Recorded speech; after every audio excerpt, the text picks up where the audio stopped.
ସୁନାର କୁରାଢ଼ୀ ଧରି ଫେରିଲା। ମାଛଟି ପଚାରିଲା, ଏହି କୁରାଢ଼ୀଟି କ'ଣ ତୁମର?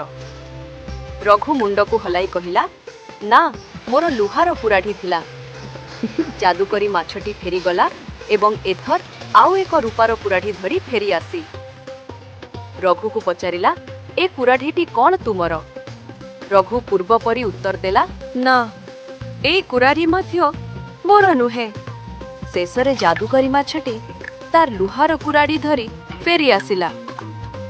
ରଘୁର ଆଖି ଉଜ୍ଜଳ ହୋଇଗଲା। କହିଲା, ହଁ, ଏଇ କୁରାଢ଼ୀଟି ମୋର ଅଟେ। ମାଛଟି ହସିଲା। ତାର ସଚ୍ଚୋଟତା ଦେଖି ଖୁସି ହେଲା।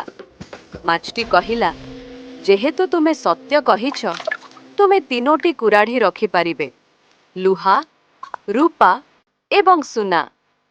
ରଘୁ ବହୁତ ଖୁସି ହେଲା।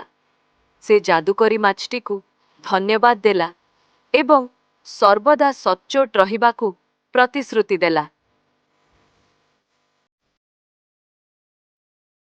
ସେହି ଦିନଠୁ ରଘୁ ଖୁସିରେ ରହୁଥିଲା ଏବଂ ସଚ୍ଚୋଟତା ପାଇଁ ସାରା ଗାଁରେ ଜଣାଶୁଣା ହୋଇଗଲା।